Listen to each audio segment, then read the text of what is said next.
इस कार्यक्रम के पुण्यार्चक हैं गुणायतन परिवार। गुणायतन परिवार द्वारा भोपाल में बड़ी सार्थक पहल की गई है, जिसमें बच्चों को संस्कार युक्त और गुणवत्तापूर्ण शिक्षा देने का मौका मिल रहा है।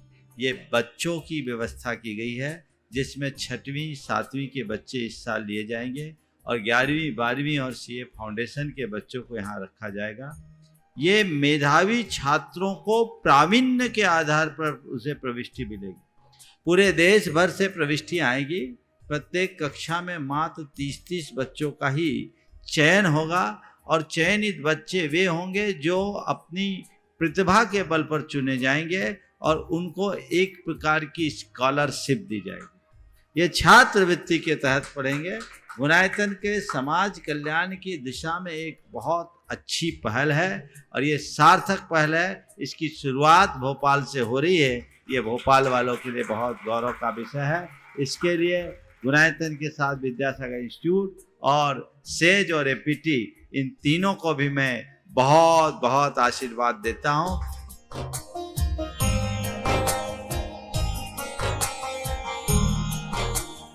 एक आदर्श और व्यवस्थित दिनचर्या का लक्ष्य प्राप्ति में बहुत बड़ा योगदान होता है।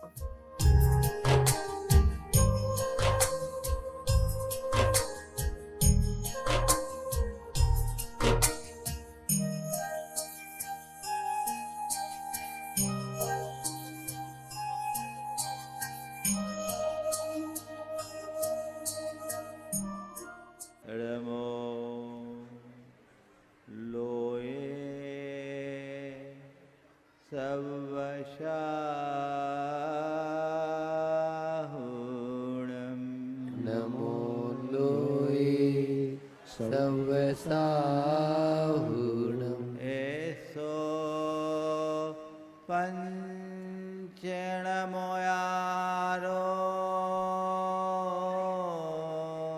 एसो पंचणमोयारो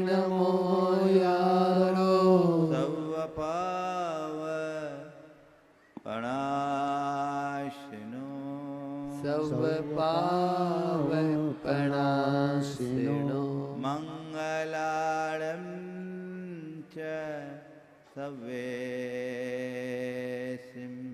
मंगलार्णं च सवेसिं पढ़मं हो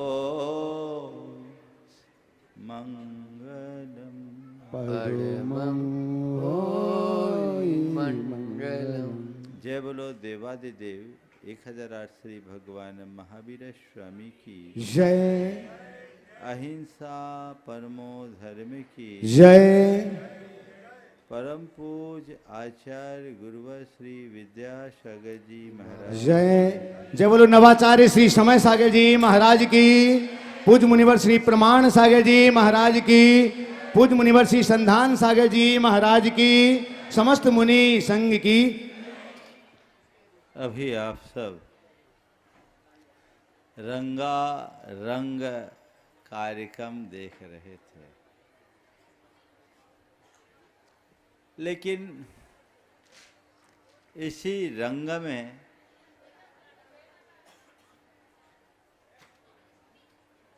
भंग हुआ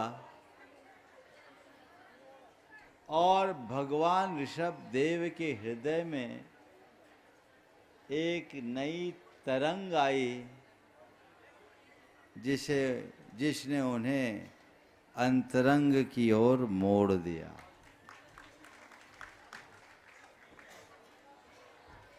बाहर रंग है, वो रंग राग का है। सब लोग नीलांजना के उस नृत्य में मशगूल थे।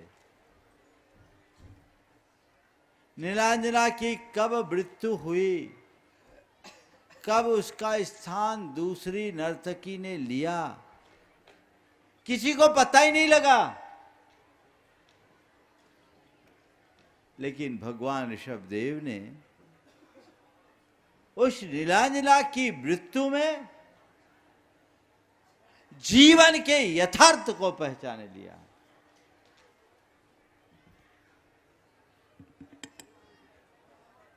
ऊपर से रंग में भंग हुआ, लेकिन उनके मन में एक नई तरंग आई।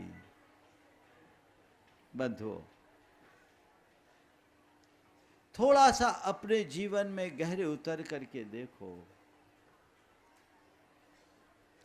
एक नीलांजना की मृत्यु देखकर भगवान ऋषभदेव जाग गए। तुमने अब तक कितने की मौत देखी? बोलो, कितने को शमशान पहुंचाए? रोज अखबार खोलते हो, लिखा मिलता है 3 मरे 13 घायल। ये रोज का समाचार है। पर कभी ऐसा लगता है कि एक दिन मेरी कहानी भी खत्म होगी? सबने नृत्य देखा, उसी में लीन रहे, बैराग केवल एक को हुआ, वो भगवान ऋषभदेव। बंधुओं, जीवन में घटनाएं नित्य घटती है और सभी लोग उस घटना के साक्षी बनते हैं, लेकिन घटनाओं से सीख कोई विरला ही ले पाता है। जीवन की हर घटना हमें एक बहुत बड़ी सीख देती है। काश हम उसे पहचानने की कोशिश करें। हम जो बातें शास्त्रों में पढ़ते हैं, हमें प्रकृति ही उसका पाठ पढ़ाती है। ये संसार बड़ा नश्वर है, कब खत्म हो जाए पता नहीं। बोलो, तुम्हें अपने जीवन का भरोसा है? है भरोसा? नीलांजना नृत्य करते करते चले गई। अभी 1-1.5 साल पहले एक लड़की नीलांजना की तरह विदिशा में नृत्य कर रही थी, शादी की पार्टी में, और नृत्य करते करते चलेगी। बोलो, है ना? कभी लगता है कहीं मेरे साथ ऐसा ना हो जाए? कभी लगता है?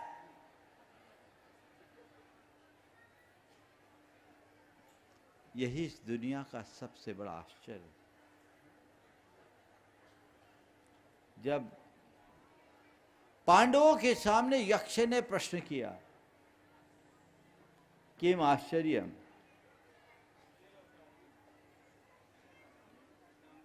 नकुल, सहदेव, अर्जुन, भीम उत्तर नहीं दे पाए।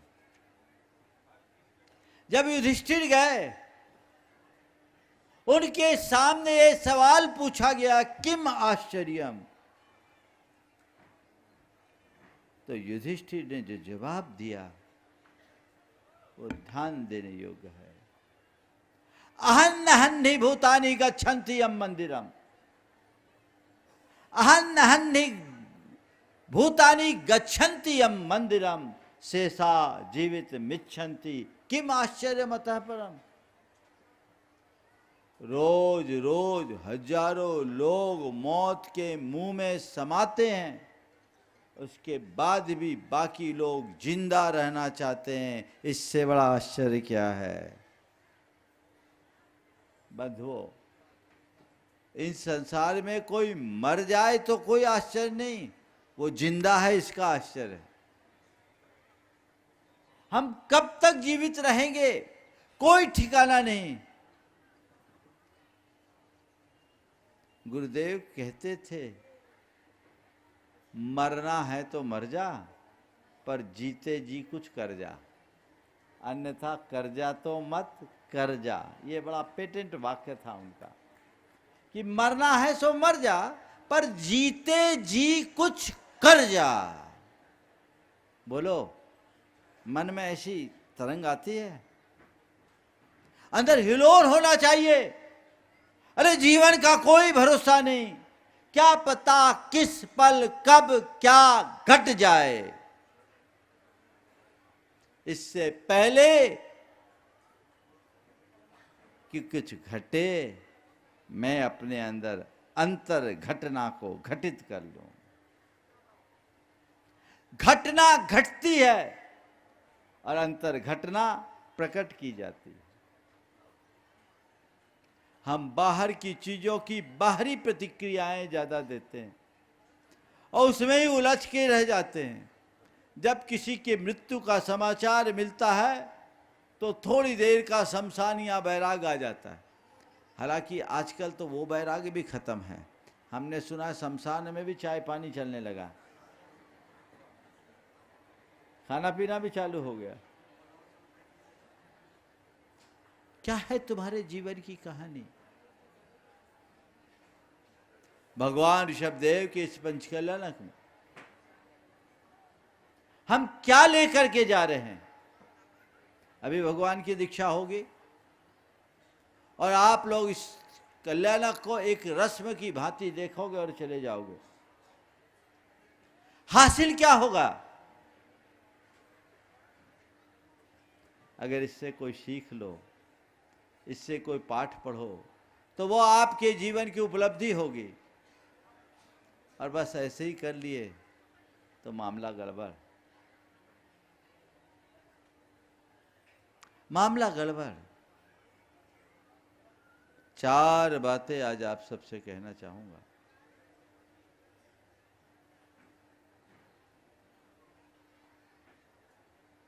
अर्थ, पदार्थ,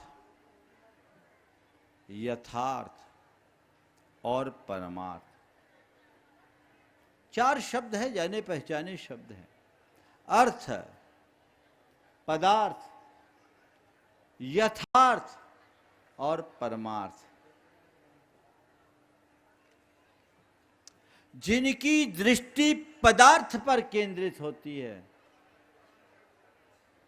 वे अर्थ लिप्सु बने रहते हैं। और आज के ज्यादातर लोग अर्थ और पदार्थ के व्यामों में उलझे हैं।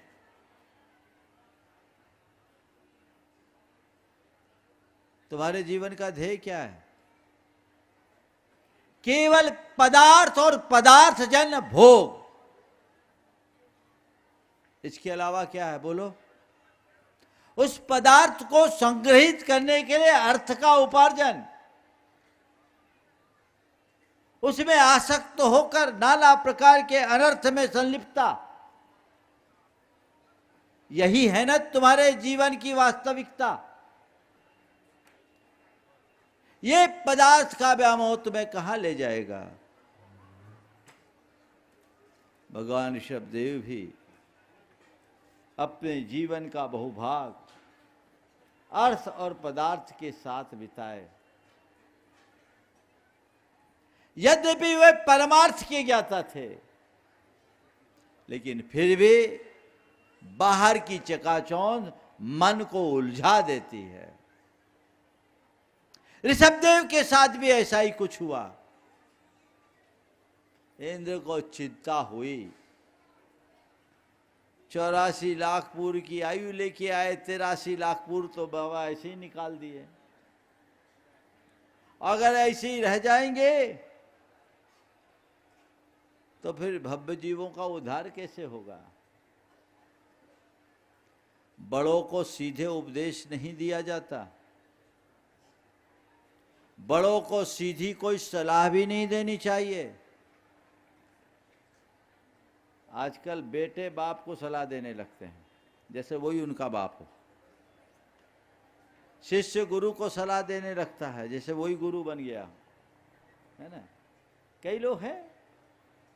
हाँ, हो सकता है कि बड़ों के ध्यान से भी बातें ओझल हो जाए, उनका ध्यान आकृष्ट करने के लिए प्रयास करना चाहिए, लेकिन प्रतीकात्मक तरीके से। इंद्र चाहता था कि भगवान को थोड़ा सा हिंट करे, पर कैसे करे? विवेक चाहिए। ये बहुत प्रत्युत्पन्न मतित्व का परिणाम है। मैं गुरुदेव की वैयावृत्ति कर रहा था, उनका उपवास था, स्वास्थ्य भी थोड़ा नरम था, राम टेक की बात है, और गुरुदेव दीवार से टिके हुए थे। मैं चाह रहा था थोड़ी पीठ में मसाज कर दूं। अब दीवार से टिके, जब तक जगह नहीं बने मसाज कैसे करूं? अब गुरुदेव को कहूं कैसे कि आप आगे बढ़ो? ये तो अभिनय। वहां ब्रह्मचारी संजय था। हमने कहा संजय, इस दीवार को तो थोड़ी पीछे खिसकाओ। संजय, इस दीवार को तो थोड़ी पीछे खिसकाओ।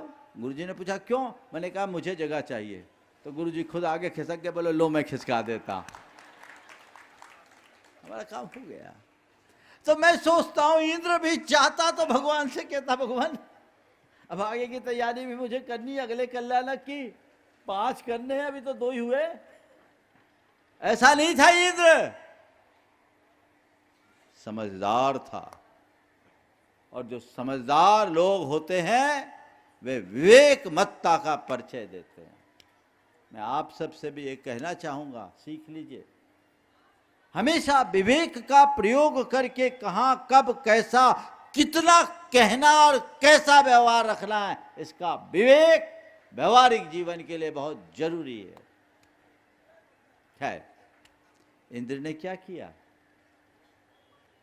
नीलांजना को भेजा। इंद्र की सेनाओं में नर्तकियां होती है और उसमें एक से एक थी, लेकिन उसने दिमाग लगा के काम किया। नीलांजना को भेजा जो अल्पायु थी, और नृत्य करते करते करते करते उसकी मृत्यु हुई। किसी को भनक भी नहीं लगी। इंद्र ने दूसरी नीलांजना को भेज दिया। आप लोगों को पता नहीं लगा। आप तो सोचोगे ये इस कार्यक्रम का कोई पार्ट होगा। हालांकि अब हमेशा पंचकल्याणक देखते रहते हो तो पहले से आपके दिमाग में स्क्रिप्ट आ जाती है, अब ये होगा। लेकिन जब यथार्थ में घटना घटी, कोई नहीं पकड़ पाया, केवल ऋषभदेव पकड़े और उन्होंने कहा बंद करो नाच गान। हो गया सब। मैंने देख लिया इस पदार्थ और पदार्थ के व्यामोह के परिणाम का, इस रास लीला, इस राग रंग का अर्थ क्या है मैंने जान लिया। जीवन क्षणभंगुर है, नश्वर है, कभी भी नष्ट हो जाने वाला है, पानी के बुलबुले के समान है। अब मेरे मन में इनके प्रति कोई आसक्ति नहीं। उनने कहा अर्थ और पदार्थ की अब कोई चाहत नहीं, क्योंकि मैंने यथार्थ को जान लिया है। किसको जाना है? यथार्थ। आपको अपने जीवन का यथार्थ पता है? बोलो, जीवन का यथार्थ क्या है? हाँ, यथार्थ क्या है? अभी तो सब भ्रम में जी रहे हैं, भ्रम में जी रहे हैं, है ना। यथार्थ को जाने। एक बार एक कवि ने पूछा कि भैया यथार्थ और भ्रम में क्या अंतर है? एक कवि ने सभा से पूछा कि यथार्थ और भ्रम में क्या अंतर है? श्रोताओं में एक ने कहा आप कविता सुना रहे हो यथार्थ है और हम समझ रहे हैं आपका भ्रम है। हम सुन रहे हैं ये आपका भ्रम है। कहीं ऐसा तो नहीं है? खैर, मुझे कोई भ्रम नहीं है, मैं चीजों को समझ रहा हूं। यथार्थ को उन्होंने पकड़ा। जम्मम मरनेन समम संपज्जयी जो बनम जरा सह्यम लच्छी विनाश सह्या नहीं किंची सासया लोए। जन्म मरण के साथ, यौवन बुढ़ापे के साथ और लक्ष्मी विनाश के साथ जुड़ी है। कुछ भी शाश्वत नहीं है। उनने इसे जाना। पकड़ ली बात, एक दिन सबको जाना है। देव भी अमर भले कहलाते हैं, पर देवों को भी मरना पड़ता है। बाहर जो है वो मर्त है और भीतर जो है वो अमर्त है। इस भेद को उन्होंने जाना, अपने चित्त को मोड़ा, जीवन की दिशा बदल गई। यथार्थ को पहचाना। आप भी जीवन के यथार्थ को पहचानने की कोशिश कीजिए, व्यामोह से मुक्त होने का प्रयास कीजिए। जो अतिथि गण आ रहे अगर वहीं बैठा दे थोड़ी देर तो अच्छा रहेगा, वहीं बिठा दीजिए रैंप पे। यथार्थ को जाने और जीवन की वास्तविकता को पहचानने की कोशिश करें। क्या है जीवन का यथार्थ? जिसने जन्म लिया है उसे मरना है, ये जीवन का यथार्थ है कि नहीं? बोलो। जिसने जन्म लिया उसे मरना है, ये जीवन का यथार्थ है। ना हम कुछ लेकर आए हैं न लेकर जाएंगे, ये जीवन का यथार्थ है। ना कोई हमारा है ना हम किसी के हैं, ये जीवन का यथार्थ है। और जो हम करेंगे वही भरेंगे, ये जीवन का यथार्थ है। चारों बातें अपने हृदय में अंकित कर लो। बोलो, जन्म लिया है, मरोगे कि नहीं मरोगे? जिसका जन्म है वो मरेगा। तन जन्मा है तन मरेगा, आत्मा का ना जन्म है ना मरण है। तो शरीर उत्पन्न होता है, शरीर नष्ट होता है, इसे कोई रोक नहीं सकता। जिसने जन्म लिया उसका मरना निश्चित है। ना हम कुछ लेकर आए न लेकर जाएंगे। बोलो, कुछ लेकर आए थे क्या? लेकर जा पाओगे क्या? आज तक कोई जा पाया है क्या? तो फिर किसके लिए सारी मशक्कत? क्यों उलझो इस आपाधापी में? इसे जीवन का यथार्थ मानते हो कि अभी मेरी संतुष्टि के लिए आप लोग बोल रहे हो? बोलो, जो मैं बोल रहा हूं वो सत्य है। ये बोल रहे यही सत्य है, लेकिन आप लोग तो इस सत्य को मुर्दे को सुनाते हो। राम नाम सत्य है, किसको सुनाते हो? किसको सुनाते हो? मुर्दे को, है ना? राम नाम सत्य है, मुर्दे को सुनाते हो। काश जीते जी इस सत्य को पहचान लेते, जीवन की धारा बदल जाती। कब किसके साथ क्या घटना घट जाए कोई नहीं जानता। जब तक यथार्थ को नहीं पहचानोगे वैराग्य की अभिव्यक्ति नहीं होती, और जब तक वैराग्य से प्रेरित नहीं होते परमार्थ की उपलब्धि नहीं होती। भगवान ने पदार्थ और अर्थ के व्यामोह को छोड़ा, यथार्थ को जाना। यथार्थ के बल पर इन सब को छोड़ा और अब परमार्थ के मार्ग को अंगीकार कर लिया। अभी थोड़ी देर बाद आप देखोगे भगवान परमार्थोन्मुखी होंगे। ये राजपाट वैभव लिबास सब, अभी तो राज तो त्याग ही दिए, थोड़ा सा कार्यक्रम और बाकी है। उस बीतराग अवस्था को धारण करेंगे। सारा संसार छोड़ रहे हैं। आपकी हमारी दृष्टि में भगवान ने छोड़ा है, पर सच्चे अर्थों में भगवान ने कुछ छोड़ा नहीं, निज से निज का नाता जोड़ा है। उन्होंने देख लिया, बोले अब पाने में कोई सार नहीं, अब केवल निज में रमने का अभ्यास करना है।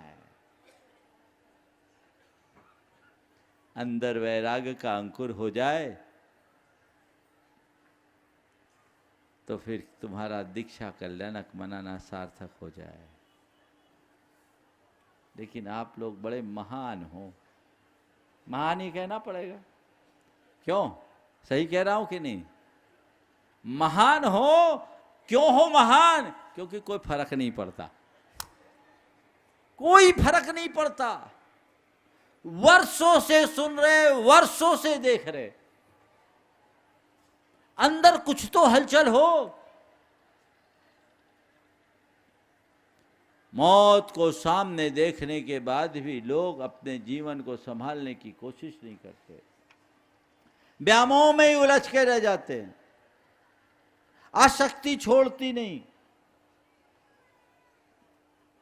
राग रंग में ही उलझ के रह जाते हैं। एक आदमी मरणासन्न था, काफी देर बाद कुछ वो बोलने का प्रयास कर रहा था, बोल नहीं पाया, बस मुंह से कुछ बोल रहा था, बा बा बा बा, और बोला जा नहीं रहा था। उसके 4 लड़के थे, चारों उसको घेरे थे और चारों घेरे थे। बोले पिताजी क्या बोलना चाह रहे हो, बोलो। कुछ बोले ही नहीं। डॉक्टर से बोला, डॉक्टर साहब कोई उपाय करो, बोलो, ये ब बोल रहे, कोई बक्सा मक्सा की बात तो नहीं। अब बुढ़ा मर तो रहा है, कुछ है तो बता दे। डॉक्टर ने कहा एक 50,000 का इंजेक्शन लगेगा, तो हो सकता है 1-2 वाक्य बोल दे। बोले लग जान दो। बच्चों ने 50,000 का इंजेक्शन लगवाया और जैसे इंजेक्शन लगाओ कुछ चैतन्य सा हुआ। उसने कहा आप क्या बोलूं, इतनी देर से मैं इशारा कर रहा हूं, वो बकरा झाड़ू खाया जा रहा है। मौत सामने है, दृष्टि कहां है, बकरा ही दिख रहा है। यही मोहाशक्ति है जो तुम्हें तुम्हारे संसार में उलझा के रखती है। मोड़िए, जीवन की धारा मोड़िए, वैराग्य को अंगीकार करे, अति उत्तम। संन्यास के पथ पर चले, सर्वोत्तम। पर कदाचित नहीं भी चल पाए तो कम से कम अपना ध्येय तो इसे बनाए। परमार्थोन्मुखी दृष्टि जगे बिना जीवन का उत्थान नहीं हो सकता। कुछ तो प्रेरणा लो। भगवान ने तो एक पल नहीं लगाया, एक पल, देखते ही देखते सब काम हो गया। और तभी तो भगवान बने। आप लोग कहोगे महाराज जी हम लोगों ने बहुत समझदारी का काम किया है, क्योंकि हम लोग भी भगवान की तरह निकल जाएंगे तो यहाँ कौन बैठेगा, बचेगा, है ना? हाँ हाँ, फिर आपकी भी सुनने वाला नहीं रहेगा। वस्तुतः जिनकी भवितव्यता अच्छी होती है उनके हृदय में वैराग्य का अंकुर प्रकट होता है। वैराग्य कोई साधारण घटना नहीं, वैराग्य कोई वेश नहीं है। वैराग्य एक अंतर घटना है जो अनेक जन्मों के पुण्यमय संस्कारों से प्रकट होती है। भगवान उस संस्कार से ओतप्रोत थे, उन्हें एक पल लगा। हम अपने ऐसे संस्कारों को दृढ़ करें। आज बीज डालोगे, कब अंकुर हो कोई पता नहीं, लेकिन आज का डाला हुआ बीज किसी न किसी भाव में अंकुरित होगा, और जब ये बीज अंकुरित होगा तभी हमारा कल्याण होगा। तो ये बीजारोपण होना चाहिए, उसकी तरफ अपनी दृष्टि होनी चाहिए, तब सच्चे अर्थों में हम कुछ हासिल कर पाएंगे।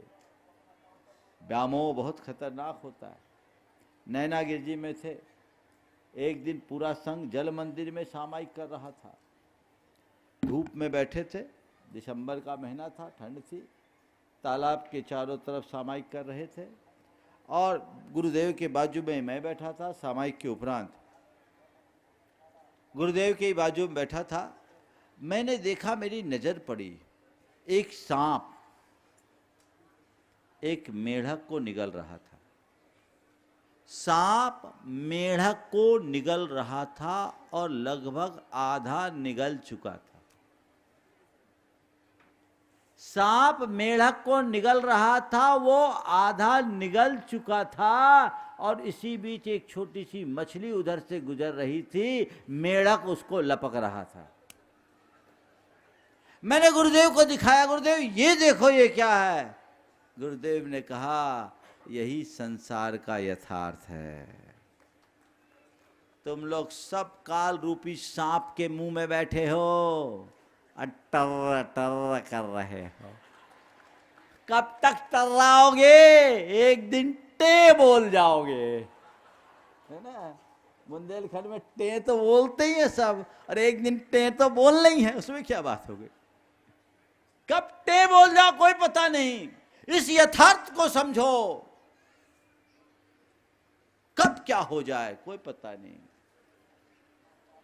श्रीमद राजचंद्र जी एक बड़े साधक हुए, आध्यात्मिक गृहस्थ थे, लेकिन बड़े गाढ़ आध्यात्मिक साधक। गांधी जी उन्हें अपना आध्यात्मिक गुरु मानते थे, जैन साधक थे। वे हमेशा कहते थे 3 बातें याद रखो। काल सिर पर सवार है, पांव रखते ही पाप लगता है और नजर खोलते ही जहर चढ़ता है। रिपीट करता हूं, काल सिर पर सवार है, पांव रखते ही पाप लगता है और नजर खोलते ही जहर चढ़ता है। मतलब काल यानी मौत तुम्हारे सिर पर सवार है। कब तुम्हारा अंत हो जाए कोई पता नहीं। और अभी इन दिनों में तो पिछले 4-5 सालों में तो आकस्मिक मृत्यु की घटनाएं अल्पायुष लोगों की आम हो गई। देखते ही देखते जैसे स्विच ऑफ किया और खत्म कहानी, किसी का कोई भरोसा नहीं। याद रखो, कभी भी तुम्हारी मृत्यु हो सकती है। ये बात तुम्हें डराने के लिए नहीं, मृत्यु का बोध जीवन में भय उत्पन्न करने के लिए नहीं, जीवन के प्रति जागरूकता करने के लिए है। जीवन से हताश होने के लिए नहीं, जीवन का अभिनंदन करने के लिए है। कभी भी मौत हो सकती है, तेरा कोई ठिकाना नहीं। जितना अच्छा हो अभी कर सको कर लो। पांव रखते ही पाप लगता है, यानी कदम कदम पर पाप है। बोलो है कि नहीं? क्या होता है? सावधानी से हर कदम रखो, संभलो। पाप का भोग तो मुझे अकेले ही करना होगा। और नजर खोलते ही जहर चढ़ता है। विषयों की तरफ तुमने देखा नहीं कि उसका जहर चढ़ा नहीं। वो सब पर हावी है, वही रंग है जो हमें जकड़े है। अंतरंग में एक तरंग उत्पन्न हो वैराग्य की, जो हमें परमार्थ की ओर ले जाए, जैसा भगवान ऋषभदेव ने किया। ऐसी तरंग अंतरंग में जगेगी, जीवन की दिशा और दशा सब परिवर्तित होगी। कोई भरोसा नहीं है जीवन कब किस मोड़ पर रुक जाए, कोई भरोसा नहीं। सावधान होना चाहिए। हर मनुष्य को अपने अंतर मन में झांक कर ये देखना चाहिए, मेरा कितने दिन का जीवन है, कोई ठिकाना है। लेकिन मुझे लगता है आप लोग इसी विश्वास में जीते हैं कि अभी तो मुझे बहुत जीना है।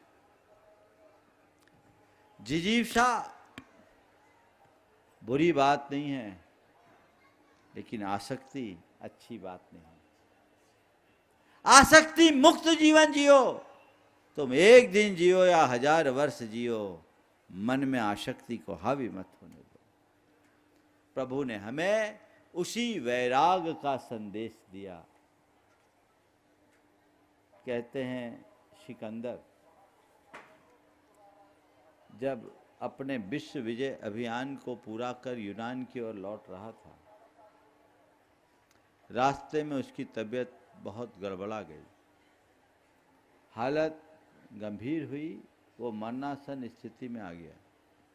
उसने अपने परिचारकों से कहा कि मुझे किसी भी तरह मेरी माँ तक पहुँचा दो। मैं अपनी माँ से बेहद प्यार करता हूँ, माँ से मिलने की मेरी दिली तमन्ना है। परिचारकों ने कहा, सम्राट तुम्हारी शरीर की स्थिति इतनी नाजुक है कि वहां तक ले जा पाना बहुत मुश्किल है। कहा मेरी माँ तक मुझे नहीं ले जा सकते तो मेरी माँ के यहां आने तक मुझे बचा लो, मैं तुम्हें अपना आधा साम्राज्य दे दूंगा।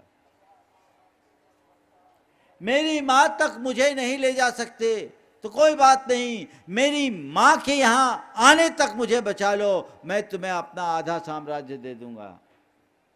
परिचारकों ने कहा, सम्राट आधा क्या, पूरा साम्राज्य भी दे दो तो हम इस बात की गारंटी नहीं ले सकते कि आपकी माँ के यहाँ आने तक आपको बचा सके।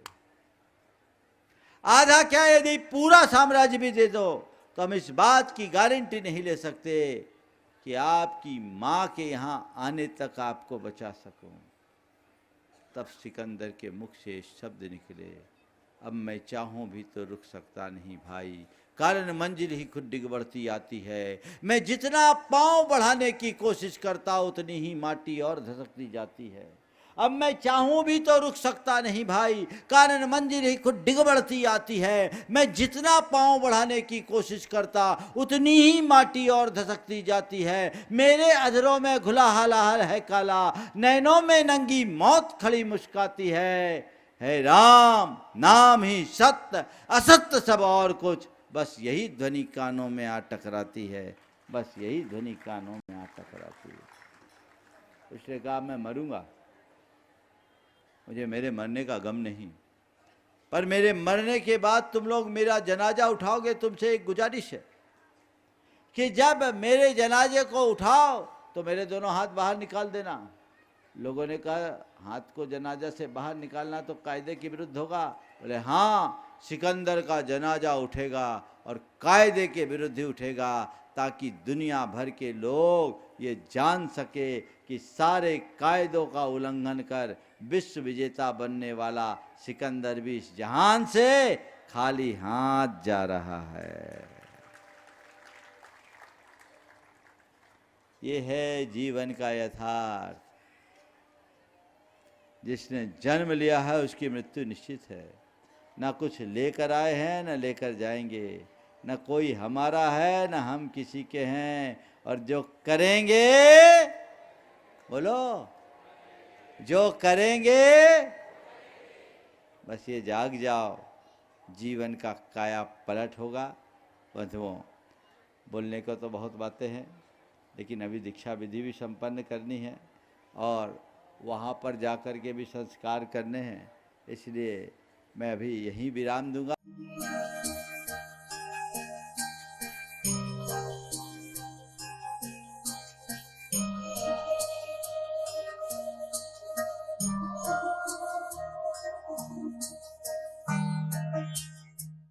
इस कार्यक्रम के पुण्यार्चक हैं गुणायतन परिवार।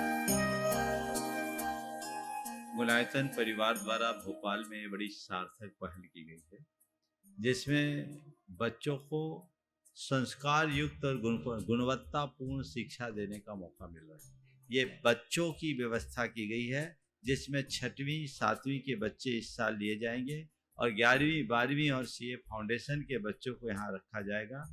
ये मेधावी छात्रों को प्रावीण्य के आधार पर उसे प्रविष्टि मिलेगी। पूरे देश भर से प्रविष्टि आएगी। प्रत्येक कक्षा में मात्र 30-30 बच्चों का ही चयन होगा और चयनित बच्चे वे होंगे जो अपनी प्रतिभा के बल पर चुने जाएंगे और उनको एक प्रकार की स्कॉलरशिप दी जाएगी। ये छात्रवृत्ति के तहत पढ़ेंगे। गुणायतन के समाज कल्याण की दिशा में एक बहुत अच्छी पहल है और ये सार्थक पहल है। इसकी शुरुआत भोपाल से हो रही है। ये भोपाल वालों के लिए बहुत गौरव का विषय है। इसके लिए गुणायतन के साथ विद्यासागर इंस्टीट्यूट और सेज और एपीटी, इन तीनों को भी मैं बहुत बहुत आशीर्वाद देता हूँ।